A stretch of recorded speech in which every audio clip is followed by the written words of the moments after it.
आप सभी को मेरा नमस्कार।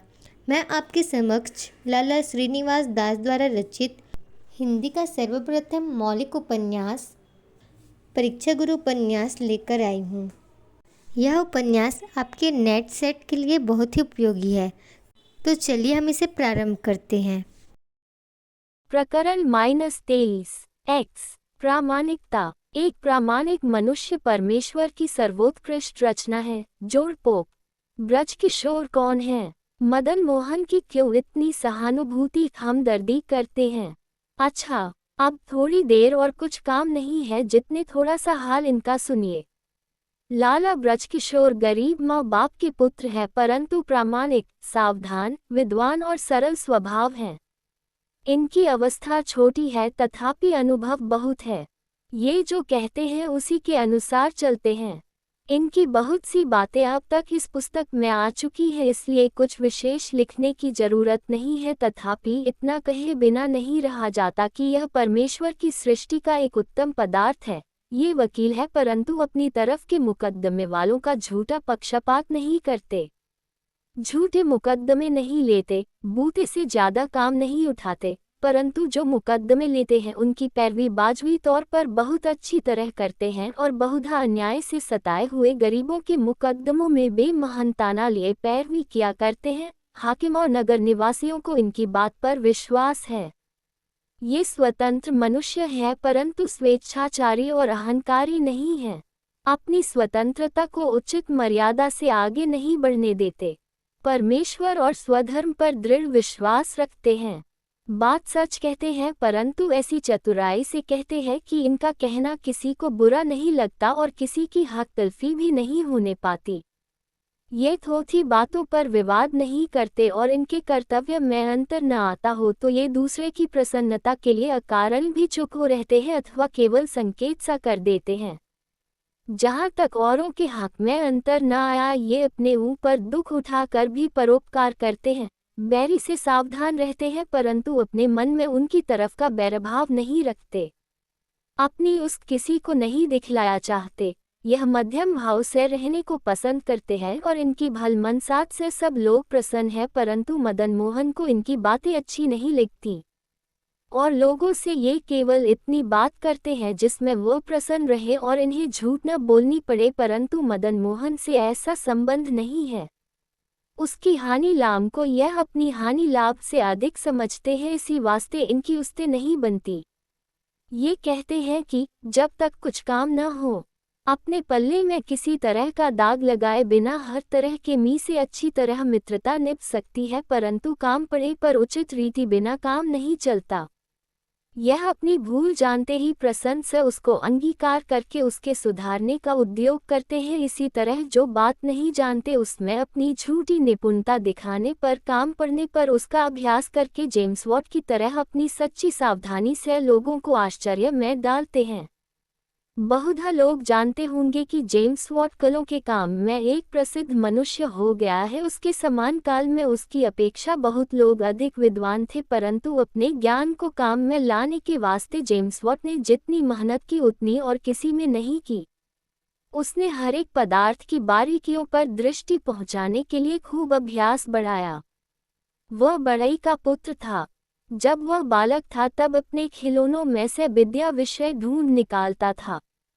उसके बाप की दुकान में ग्रहों के देखने की कलें रखी थी, जिससे उसको प्रकाश और ज्योतिष विद्या का व्यसन हुआ।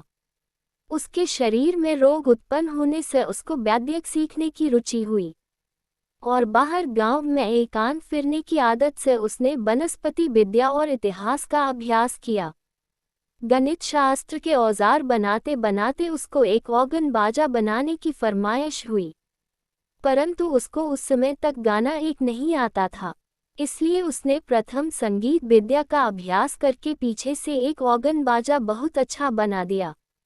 इसी तरफ एक बाफ की कल उसकी दुकान पर सुधरने आई, तब उसने गर्मी और बाफ विषयक वृतांत सीखने पर मन लगाया और किसी तरह की आशा अथवा किसी की उत्तेजना बिना इस काम में 10 बरस परिश्रम करके बाफ की एक नई कल ढूंढ निकली, जिससे उसका नाम सदा के लिए अमर हो गया।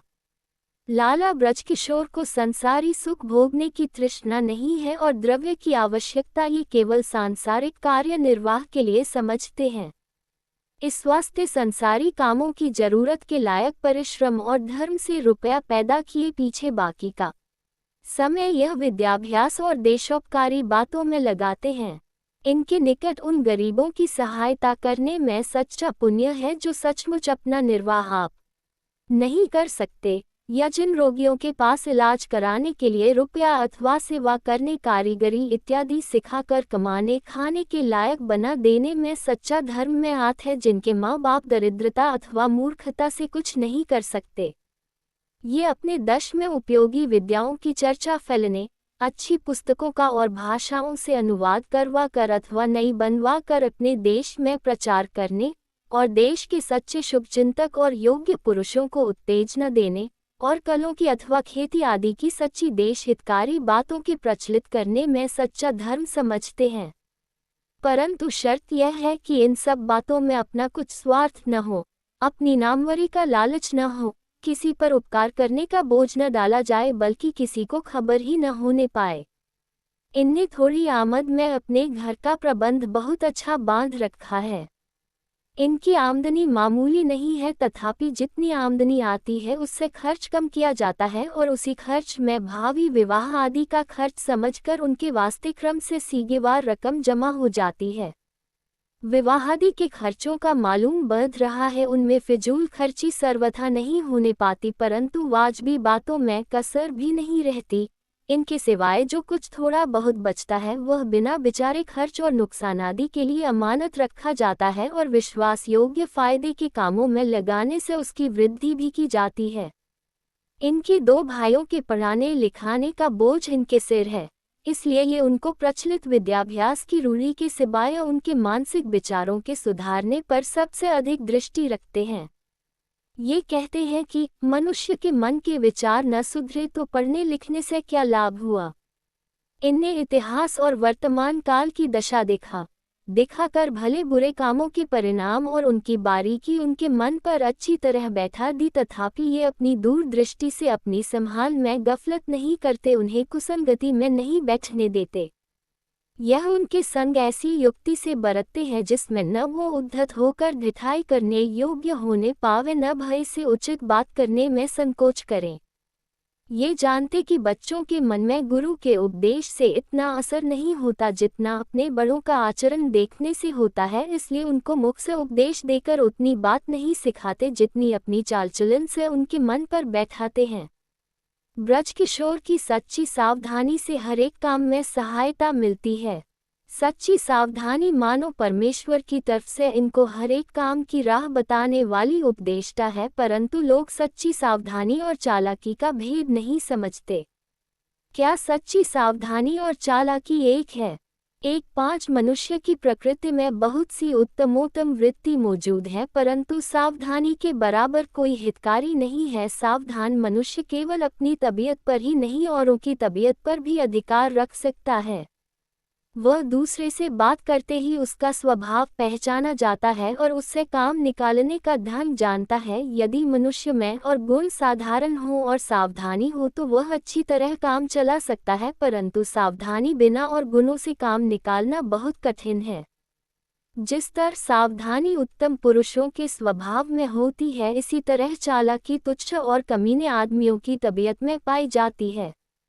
सावधानी हमको उत्तमोत्तम बातें बताती है और उनके प्राप्त करने के लिए उचित मार्ग दिखाती है। वह हर काम के परिणाम पर दृष्टि पहुंचाती है और आगे कुछ बिगाड़ की सूरत मालूम हो तो झूठे लालच के कामों को प्रारंभ से पहले ही अटका देती है, परंतु चालाकी अपने आसपास की छोटी छोटी चीजों को देख सकती है और केवल वर्तमान समय के फायदों का विचार रखती है। वह सदा अपने स्वार्थ की तरफ झुकती है और जिस तरह हो सके अपने काम निकाल लेने पर दृष्टि रखती है। सावधानी आदमी की दृढ़ बुद्धि को कहते हैं और वह जो लागों में प्रकट होती जाती है। सावधान मनुष्य की प्रतिष्ठा बढ़ती जाती है, परंतु चालाकी प्रकट हुए पीछे उसकी बात का असर नहीं रहता। चालाकी होशियारी की नकल है और वह बहुधा जानवरों की सी प्रकृति के मनुष्यों में पाई जाती है, इसलिए उसमें मनुष्य जन्म को भूषित करने के लायक कोई बात नहीं है। वह अज्ञानियों के निकट ऐसी समझी जाती है जैसे ठट्टेबाजी, चतुराई और भारी भरकमपना बुद्धिमानी समझे जाएं। लाला ब्रजकिशोर सच्ची सावधानी के कारण किसी के उपकार का बोझ अपने ऊपर नहीं उठाया चाहते, किसी से सिफारिश आदि की सहायता नहीं लिया चाहते, कोई काम अपने आग्रह से नहीं कराया चाहते, किसी को कच्ची सलाह नहीं देते, ईश्वर के सिवाय किसी भरोसे पर काम नहीं उठाते, अपने अधिकार से बढ़कर किसी काम में दस्तंदाजी नहीं करते, औरों की मार्फत मामला करने के बदले रूबरू बातचीत करने को अधिक पसंद करते हैं। वह लेन देन में बड़े खरे हैं, परंतु ईश्वर के नियमानुसार कोई मनुष्य सबके उपकारों से उऋण नहीं हो सकता। ईश्वर, गुरु और माता पितादि के उपकारों को बदला किसी तरह नहीं दिया जा सकता, परंतु ब्रजकिशोर पर केवल इन्हीं के उपकार का बोझ नहीं है, वह इससे सिवाय एक और मनुष्य के उपकार में भी बंध रहे हैं। ब्रजकिशोर का पिता अत्यंत दरिद्री था। अपने पास से फीस देकर ब्रजकिशोर की मदरसे में पढ़ाने की उसकी सामर्थ्य न थी और न वह इतने दिन खाली रखकर ब्रजकिशोर को विद्या में निपुण किया चाहता था। परंतु मदन मोहन के पिता ने ब्रजकिशोर की बुद्धि और आचरण देखकर उसे अपनी तरफ से ऊंचे दर्जे तक विद्या पढ़ाई थी, उसकी फीस अपने पास से दी थी, उसकी पुस्तकें अपने पास से ले दी थी, बल्कि उसके घर का खर्च तक अपने पास से दिया था। और यह सब बातें ऐसी गुप्त रीति से हुई कि इनका हाल स्पष्ट रीति से मदन मोहन को भी मालूम न होने पाया था। ब्रजकिशोर उसी उपकार के बंधन से इस समय मदन मोहन के लिए इतनी कोशिश करते हैं। धन्यवाद। आगे के प्रकरणों के लिए मेरे द्वारा बनाए गए YouTube चैनल हिंदी की दुनिया के माध्यम से देख व सुन सकते हैं।